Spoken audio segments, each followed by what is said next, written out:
विधानसभा में पंजाब से अपना हिस्सा लेने के लिए जो विधानसभा अध्यक्ष ज्ञानचंद गुप्ता ने प्रशासक महोदय को लिखा था और उसके बाद पंजाब के विधानसभा अध्यक्ष को भी लिखा था, अभी तक वहां से कोई जवाब नहीं आया है। अब जो हमारे हरियाणा के विधानसभा अध्यक्ष हैं, अगली कार्रवाई इनकी क्या होगी, ये हम इनसे जानेंगे। ज्ञान जी, ये बताएं कि जो अब क्योंकि आपने जो हिस्से की मांग की थी, जो हमारा 13% हिस्सा पंजाब विधानसभा के कब्जे में उसे लेने के लिए आपने जो कवायद शुरू की थी, उसका कोई नतीजा अभी तक दिखता नजर नहीं आ रहा है। नहीं, देखिए, मुझे तो पूरी आशा है कि उसके परिणाम निकलेंगे और पंजाब के जो राज्यपाल हैं आदरणीय बदनौर साहब और जो चंडीगढ़ के एडमिनिस्ट्रेटर भी हैं, उनसे वीडियो कॉन्फ्रेंसिंग के माध्यम से जो चर्चा हुई थी, तो मुझे पूरी उम्मीद है। अभी मैंने दोबारा से फिर एक विनम्र निवेदन उनको एक पत्र के माध्यम से किया है कि इस पर कोई जल्दी वो निर्णय करें ताकि हमें अपना हक मिल सके। ये बताएं कि हमारा जो वस्तु स्थिति में इस समय कितना हिस्सा पंजाब के पास है, कितने रूम्स जो ऑफिस के हैं वो पंजाब के पास है। देखिए, जब जो पंजाब रीऑर्गेनाइजेशन एक्ट 1966 के अंदर जो डिवीज़न हुआ था, उसके अंदर 60% पंजाब के पास और 40% हरियाणा के पास हिस्सा आना था। लेकिन उस समय 40% की बजाय केवल 27% हिस्सा जो है वो हरियाणा को मिला था और बाद में उम्मीद की जा रही थी कि पंजाब स्वयं अपने आप ही ये जो हमारा हिस्सा है, ये जो हमारा हक है, वो दे देगा। लेकिन किसी ने क्योंकि बहुत ज़्यादा तीव्रता के साथ बात नहीं की, जब मैं अध्यक्ष के रूप में मुझे जिम्मेवारी मिली तो मैंने पाया कि यहाँ पर हमारे पास स्थान की बहुत कमी है।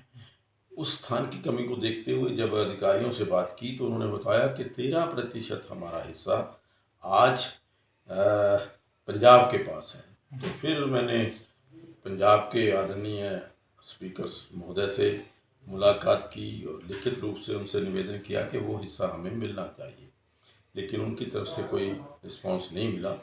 अब दोबारा से फिर जो पंजाब के राज्यपाल हैं और जो चंडीगढ़ के एडमिनिस्ट्रेटर हैं, जो इस सारी प्रॉपर्टी के बारे में देखते हैं, मैंने उनसे निवेदन किया कि भी वो इस मसले को देखें और जो हमारा हिस्सा है वो हमें दिलवाएं।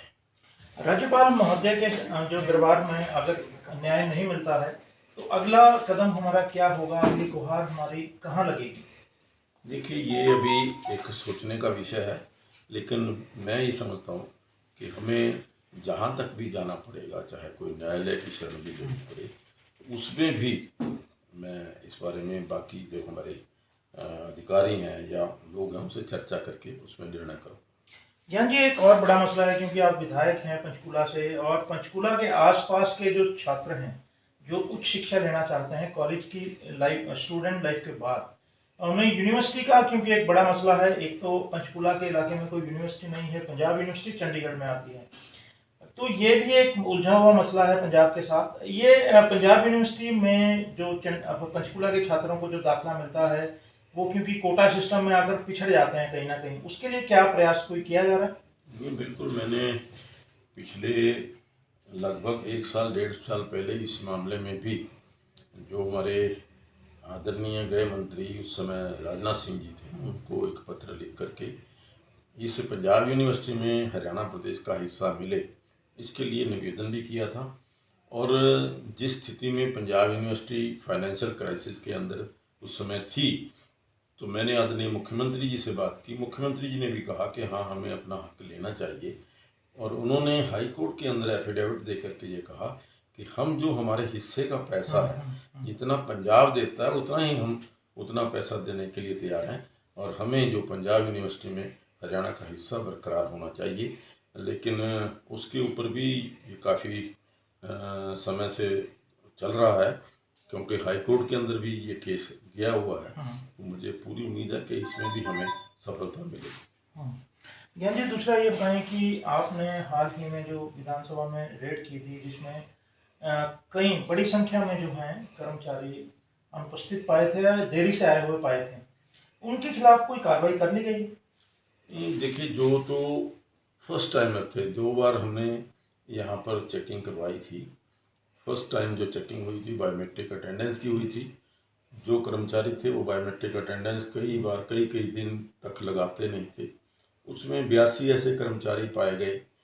उस समय हमने उनको वार्निंग दी थी कि भी वो आगे के लिए इस प्रकार का जो व्यवहार है वो ठीक करें, समय पर आए। लेकिन अब की बार फिर दोबारा जब चेकिंग की, अब 42 जो कर्मचारी थे ऐसे थे जो 10 बजे तक भी ऑफिस के अंदर नहीं आए थे। उसके बाद हमने ये चेक किया कि हैबिचुअल जो लेट कमर हैं वो कौन है, या हैबिचुअल जो ऐसे एब्सेंटी हैं वो कौन है। उसमें 10 लोग ऐसे पाए गए जो पिछली बार भी डिफॉल्टर थे और अब की बार थी। तो उनको हम विभागीय कार्रवाई करने के लिए उनके ऊपर हमने अनुमोदन किया है, और जो फर्स्ट टाइमर है उनको वार्निंग दी। एक जो हरियाणा भाजपा है उसमें नई डेवलपमेंट हुई है। ओम प्रकाश धनखड़ जी को जो है अध्यक्ष नियुक्त कर दिया गया है हाईकमान द्वारा। एक तो ये बताएं कि आपका ऐसे में क्या कहना है उनकी नियुक्ति पर, दूसरा क्या उम्मीद आपको है धनखड़ जी की नियुक्ति से संगठन को लेकर? देखिए, ओम प्रकाश धनखड़ जी एक बहुत ही निष्ठावान कार्यकर्ता भारतीय जनता पार्टी के रहे हैं। पिछले लगभग 30-35 वर्ष से विभिन्न पदों के ऊपर उन्होंने काम किया है, उनका एक्सपीरियंस है। मैं उनको प्रदेश अध्यक्ष नियुक्त किए जाने पर हार्दिक बधाई देता हूँ, मुबारकबाद देता हूँ, और आशा करता हूँ कि उनके मार्गदर्शन में, उनके नेतृत्व में पार्टी आगे बढ़ेगी और बुलंदियों को छुएगी। शुक्रिया। तो आपने सुना, ये हैं ज्ञानचंद गुप्ता जी जो बता रहे थे कि जो पंजाब से उन्होंने हरियाणा का हिस्सा मांगा था उसको लेकर यदि कहीं कोई बात नहीं बनती है तो वे न्यायालय का दरवाजा खटखटाने से भी हिचकिचाएंगे नहीं। इसके साथ ही पंचकुला का विधायक होने के नाते इलाके के छात्रों की दिक्कतों को देखते हुए ज्ञानचंद गुप्ता ने जो है पंजाब विश्वविद्यालय जो चंडीगढ़ में है वहाँ पर भी हरियाणा के जो छात्र हैं उन्हें एक समान दाखिला दिए जाने की मांग उठाई है। हरियाणा न्यूज़ के लिए चंडीगढ़ से कैमरामैन संजय सिंह के साथ राकेश गुप्ता।